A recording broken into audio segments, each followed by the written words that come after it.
ഇന്ന് ഞാൻ കാണിക്കുന്നത് നമുക്ക് നോമ്പൊക്കെ തുറക്കുന്ന സമയത്ത് കഴിക്കാൻ പറ്റിയ അടിപൊളി ഒരു വെറൈറ്റി ആയിട്ടുള്ളൊരു എണ്ണയില്ലാത്തൊരു പലഹാരമാണ് കേട്ടോ. അപ്പോൾ ഇതെങ്ങനെ ഉണ്ടാക്കുന്നതെന്ന് കാണിച്ചു തരാം. അതിന് മുമ്പായിട്ട് നമ്മൾ വീഡിയോ കാണുന്നവർ വീഡിയോക്ക് മറന്നു പോകാണ്ട് ലൈക്ക് ബട്ടൺ ഒന്ന് പ്രസ് ചെയ്തേക്കണേ. അപ്പോൾ ഞാനിപ്പോൾ ഇടിയപ്പത്തിൻ്റെ പൊടി എടുത്ത് വെച്ചിട്ടുണ്ട്. ഇതിപ്പോൾ നിങ്ങൾക്ക് ആൾക്കനുസരിച്ച് എത്ര വേണോ അത്രയും എടുക്കട്ടോ. ഞാനിപ്പോൾ ഇവിടെ അളവും കാര്യങ്ങളൊന്നുമില്ല. ഇപ്പോൾ ഏകദേശം ഒരു കപ്പോളം ഉണ്ടാവും ഇട്ടത്, അത്രയേ ഉള്ളൂ. ഇപ്പോൾ ഇതിലേക്ക് നല്ല നെയ്യ് ചേർത്ത് കൊടുത്തിട്ടുണ്ട്, അതുപോലെ തന്നെ ഉപ്പ് ചേർത്ത് കൊടുത്തിട്ടുണ്ട്. 1/2 ടീസ്പൂണാണ് നല്ല നെയ്യ് ചേർത്ത് കൊടുത്തത്. പിന്നെ ഇനിയിപ്പോൾ പാകത്തിനുള്ള ഉപ്പും ചേർത്ത് കൊടുത്തിട്ട് നല്ല തിളച്ച വെള്ളമില്ലേ നമ്മളിപ്പോൾ പൊടിപ്പത്തിരിക്കൊക്കെ കുഴക്കില്ലേ, അതുപോലെ ഒന്ന് കുഴച്ചെടുക്കട്ടോ.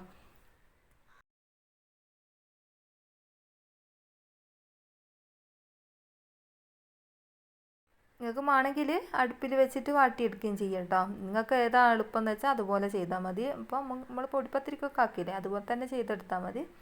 ഇപ്പോൾ ഇതിപ്പോൾ നല്ല തിളച്ച വെള്ളമാണ് കേട്ടോ, അതുകൊണ്ടാണ് ഞാനിങ്ങനെ കുഴച്ചെടുത്തത്. നമ്മൾ ഇതിലേക്ക് നല്ല നെയ്യ് ചേർത്തിനല്ലോ, അപ്പം നല്ല നെയ്യ് എന്തായാലും ചേർത്ത് കൊടുക്കാൻ ശ്രദ്ധിക്കുക. കാരണം നല്ല ടേസ്റ്റാണ് കേട്ടോ നല്ല നെയ്യ് ചേർത്ത് കൊടുക്കുന്ന സമയത്ത്. അതുപോലെ തന്നെ നല്ല മയവും ഉണ്ടാവും, നല്ല സോഫ്റ്റ് ആയിരിക്കും കേട്ടോ നമ്മളിത് ഉണ്ടാക്കി കഴിഞ്ഞാൽ. അതിന് വേണ്ടിയിട്ടാണ് നല്ല നെയ്യ് ചേർത്ത് കൊടുക്കുന്നത്. നല്ല നെയ്യില്ലെങ്കിൽ വെളിച്ചെണ്ണെങ്കിലും ചേർത്ത് കൊടുക്കണേ. 1 ടീസ്പൂൺ മാത്രം മതിയാവും കേട്ടോ വെളിച്ചെണ്ണ. ഇപ്പോൾ ഇതേപോലെ നമ്മൾ എല്ലാ ഭാഗത്തും വെള്ളമാക്കി കൊടുക്കുന്നുണ്ട്. ഇത് നല്ലോണം ചൂടോടെ തന്നെ കുഴച്ചെടുക്കാൻ വേണ്ടിയിട്ടാണ് ഞാൻ എല്ലാ ഭാഗത്തും ഇതേപോലെ വെള്ളമാക്കി കൊടുക്കുന്നത്.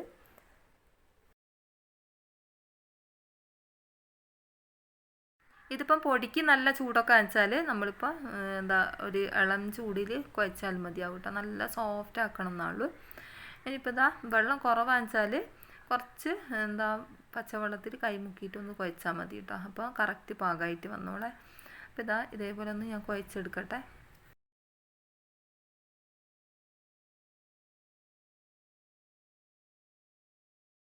അപ്പം നമ്മൾ മാവ് ഇവിടെ നല്ല സോഫ്റ്റ് ആയിട്ട് തന്നെ കിട്ടിയിട്ടുണ്ട്. ഇനിയിപ്പോൾ അത് നമുക്ക് ഉരുളകളാക്കി എടുക്കണം, കുഞ്ഞു കുഞ്ഞു പീസാക്കിയിട്ട് എടുക്കണം കേട്ടോ. ഇതേപോലെ ഞാൻ 2 ഭാഗങ്ങളാക്കിയിട്ട് ഇതേപോലെ കൈവച്ചിട്ട് ഉരുട്ടിയെടുത്തതിന് ശേഷം കുഞ്ഞു പീസാക്കി കൊടുക്കുകയാണ് ചെയ്യുന്നത്.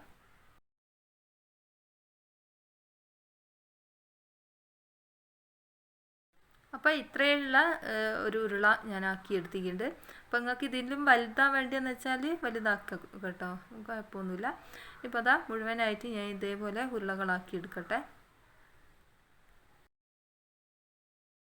മുഴുവനായിട്ട് നമ്മൾ ഉരുളകളാക്കിയിട്ട് എടുത്ത് വെച്ചിട്ടുണ്ട്. ഇനിയിപ്പോൾ ഒരു പാത്രത്തിലേക്ക് കുറച്ച് വെളിച്ചെണ്ണ ഒഴിച്ച് കൊടുക്കുക. അതിലേക്ക് ഞാൻ 2 ഉള്ളി കട്ട് ചെയ്തിട്ട് ഇട്ട് കൊടുക്കുന്നുണ്ട്. ഇതേപോലെ കട്ട് ചെയ്ത് കൊടുക്കുക കേട്ടോ. പിന്നെ എരിവിനാവശ്യമായ പച്ചമുളക് ചേർത്ത് കൊടുക്കുന്നുണ്ട്. നിങ്ങൾക്ക് എരിവ് എത്ര വേണ്ടതെന്ന് വെച്ചാൽ അത്രയും ചേർത്ത് കൊടുക്കുക കേട്ടോ. അപ്പോൾ ഞാനിതാ അത്യാവശ്യം എരിവുള്ള പച്ചമുളകാണ്, എന്നാലും ഞാൻ 3 എണ്ണം ഞാൻ ഇട്ട് കൊടുത്തിട്ടുണ്ട് കേട്ടോ. ഇപ്പോൾ ഇതൊന്ന് നല്ലോണം താളിച്ചെടുക്കണം. നമ്മളെ ഉള്ളി നല്ലോണം ചോന്ന് വന്നോട്ടെ കേട്ടോ. ഏകദേശം കളറൊക്കെ ഒന്ന് മാറി വന്നാലാണ് നല്ല ടേസ്റ്റ് ഉണ്ടാവുക. പിന്നെ ഞാനിത് ഇന്നലെ അപ്ലോഡ് ചെയ്യേണ്ട വീഡിയോ ആയിരുന്നു കേട്ടോ. ഗാലറി ഫുള്ളായിരുന്നു കേട്ടോ എൻ്റെ അന്നേരം. പിന്നെ എനിക്ക് തീരെ നിവൃത്തിയില്ല എക്സ്പോർട്ട് ചെയ്യാൻ. അപ്പോൾ ഞാൻ കുറേ വീഡിയോസ് ഞാൻ ഡിലീറ്റ് ആക്കിയതിൻ്റെ കൂട്ടത്തിൽ ഇതിൻ്റെ ഇടയിലുള്ളൊരു വീഡിയോസ് ഇങ്ങോട്ട് ഡിലീറ്റ് ആയിപ്പോയി കേട്ടോ. അപ്പോൾ ഇതിലേക്ക് ഞാൻ ചിക്കൻ ഇടുന്ന വീഡിയോസാണ് ഡിലീറ്റ് ആയിപ്പോയത്. അപ്പോൾ ഞാൻ ഇതിലേക്ക് ചിക്കൻ ഇട്ടതിന് ശേഷം മഞ്ഞൾപ്പൊടി, മുളക് പൊടി, മല്ലിപ്പൊടി, ചിക്കൻ പൊരിച്ചിട്ടൊന്നല്ല ഇട്ടത്, പച്ചോടിക്ക ചെറിയ കുഞ്ഞ് പീസാക്കിയിട്ട് കട്ട് ചെയ്തിട്ട് ഇട്ട് കൊടുത്തതാണ്. നമ്മൾ എല്ലില്ലാത്ത പീസില്ലേ, ഈ ഒരു പീസ് ഞാൻ ഇതിലേക്ക് ഇട്ട് കൊടുത്തതാണ് കേട്ടോ. അപ്പോൾ ഈ ഒരു പീസ് ഇതിലേക്ക് ഇട്ട് കൊടുത്തിട്ട് മഞ്ഞൾപ്പൊടി, മുളക് പൊടി, മല്ലിപ്പൊടി അതൊക്കെ കുറേശ്ശാണ് ഇട്ട് കൊടുത്തത്. 1 ടീസ്പൂണ് മല്ലിപ്പൊടി, 1/2 ടീസ്പൂണ് മുളക് പൊടി, 1/2 ടീസ്പൂണ് മഞ്ഞൾപ്പൊടി, പിന്നെ ഗരം മസാലപ്പൊടി, പിന്നെ നമ്മൾ ചിക്കൻ മസാലപ്പൊടിയും കൂടി ചേർത്ത് കൊടുത്തിട്ടുണ്ട് കേട്ടോ. എന്നിട്ട് ഇത് മൂടി വെച്ചിട്ട് നമ്മൾ പച്ച ചിക്കനല്ല വേവിക്കൊന്നും ചെയ്തിട്ടില്ലല്ലോ, എന്നിട്ട് മൂടി വെച്ചിട്ട് വേവിച്ചെടുത്തതാണ് കേട്ടോ ഞാൻ.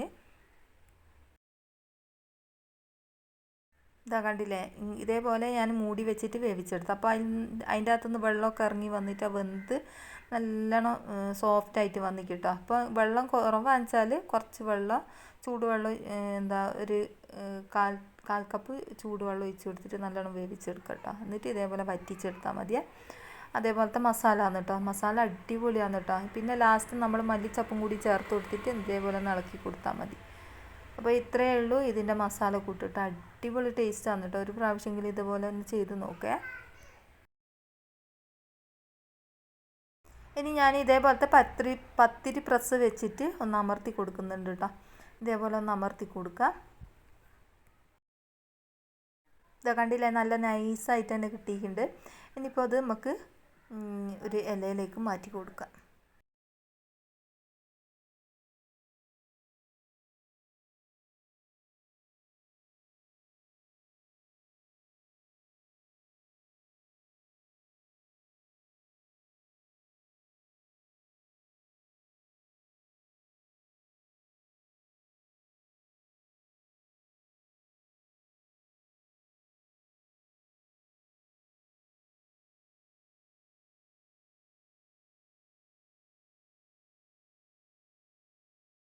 അമർത്തി വെച്ച പത്തിരി നമുക്ക് ഈ ഒരു ഇലയിലേക്ക് ഇട്ട് കൊടുക്കാം. ഇത് വാട്ടിയ ഇല ആണ് കേട്ടോ.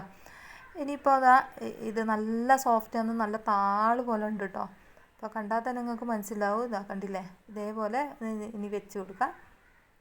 നിങ്ങൾക്ക് വേണമെങ്കിൽ ഇതേപോലെ പത്തിരി പ്രസ്സില്ലെങ്കിൽ കവർ വെച്ചിട്ട് പ്ലേറ്റ് വെച്ച് അമർത്തി കൊടുത്താൽ മതി കേട്ടോ. പിന്നെ അല്ലെങ്കിൽ കലക്കിയിട്ട് ഒഴിച്ചാൽ മതി കേട്ടോ. ഞാനിപ്പോൾ ഇത് കലക്കി ഒഴിക്കുന്ന സമയത്ത് അപ്പുറത്തേക്ക് ഇങ്ങനെ ഒലിച്ച് പോകാനുള്ള ഇതുണ്ടാവും കേട്ടോ. അതുകൊണ്ടാണ് ഞാൻ കലക്കി ഒഴിക്കാഞ്ഞ്. അപ്പോൾ അതാ ഇതേപോലെ വെച്ച് കൊടുത്തിട്ട് നമുക്ക് ഫില്ലിങ് ഇതിൻ്റെ സൈഡിലായിട്ട് വെച്ച് കൊടുക്കാം.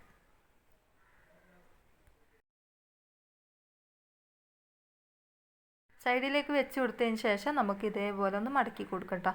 നമ്മൾ അടയൊക്കെ സെറ്റാക്കുന്നില്ലേ, അത് തന്നെ. അപ്പോൾ ഇതാ ഇതൊന്ന് റെഡി ആയിക്കുന്നുണ്ട്. അപ്പോൾ ഇതാ അടിപൊളിയല്ലേ, നിങ്ങൾക്ക് ഇഷ്ടമായിക്കുന്നുണ്ട് എന്തായാലും ഒന്ന് കമൻറ്റ് പറയണേ. അപ്പോൾ ഇതാ ഇതൊരു സൈഡിലേക്ക് മാറ്റി വെച്ച് കൊടുക്കുക. ഇനിയിപ്പോൾ അടുത്തതും കൂടി ഞാൻ ചെയ്തിട്ട് കാണിച്ചു തരാം എങ്ങനെ ഉണ്ടാവുമെന്ന്.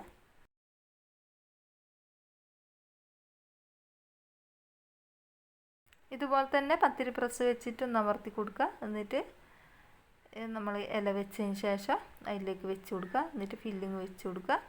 എന്നിട്ട് മടക്കി കൊടുക്കുക. ഇത്രയേ ഉള്ളൂ പരിപാടി. പെട്ടെന്ന് തന്നെ കഴിയും കേട്ടോ. അപ്പോൾ വൈകുന്നേരം നമ്മൾ നോമ്പ് തുറക്കുന്ന സമയത്ത് എണ്ണയില്ലാത്ത പലഹാരം കഴിക്കണമെങ്കിൽ ഇതേപോലെ ചെയ്ത് നോക്കട്ടെ. എണ്ണ ഇല്ലയെന്നൊന്നും ഞാൻ പറയുന്നില്ല, കാരണം മസാലൻ്റെ അകത്ത് കുറച്ച് എണ്ണ ഉണ്ട്. എന്നാലും നല്ല ടേസ്റ്റാണ് കേട്ടോ. ഇതേപോലെ ചെയ്യാൻ വേണ്ടിയിട്ട് നല്ല ടേസ്റ്റുള്ള അടയാണ്. അപ്പോൾ ഇതാ ഞാൻ വേവിക്കാൻ അടുപ്പിലേക്കാണ് വെച്ച് കൊടുത്തത്.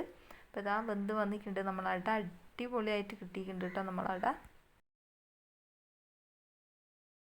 നല്ല പൂ പോലത്തെ അടാന്ന് കേട്ടോ. ഒരു പ്രാവശ്യം ഇതുപോലെ നിങ്ങൾ ചെയ്യാന്ന് വെച്ചാൽ പിന്നെ ഇതേപോലെ തന്നെ ആണ് കേട്ടോ ചെയ്യുക. അപ്പോൾ നമ്മളെ ചിക്കൻ്റെ അട ഇവിടെ റെഡി ആയിട്ടുണ്ട്. അപ്പം ഞാനിത് കഴിച്ചിട്ട് കാണിച്ചു തരാം എങ്ങനെ ഉണ്ടെന്ന്. കണ്ടില്ലേ, അടിപൊളിയാണ്. നല്ല ടേസ്റ്റും ഉണ്ട് കേട്ടോ കഴിക്കാൻ വേണ്ടിയിട്ട്. നിങ്ങൾക്കിത് കണ്ടാൽ തന്നെ മനസ്സിലാവും, നല്ല സോഫ്റ്റാണ്, നല്ല പൂ പോലത്തെ അടാന്ന് കേട്ടോ. അപ്പോൾ ഒരു പ്രാവശ്യമെങ്കിലും ഇതേപോലെ ഒന്ന് ചെയ്ത് നോക്ക്. എന്നിട്ട് എന്തായാലും ഇഷ്ടമായിട്ടുണ്ടെങ്കിൽ ഒന്ന് കമൻറ്റായിട്ടൊന്ന് അറിയിക്കണേ. അപ്പോൾ ഇത്രയേ ഉള്ളൂ ഇന്നത്തെ വീഡിയോ ഇഷ്ടമായിട്ടുണ്ടെങ്കിൽ ലൈക്ക് അടിക്കാനും, ആദ്യം പറഞ്ഞതുപോലെ തന്നെ ലൈക്ക് അടിക്കാൻ മറന്നു പോകരുതേ.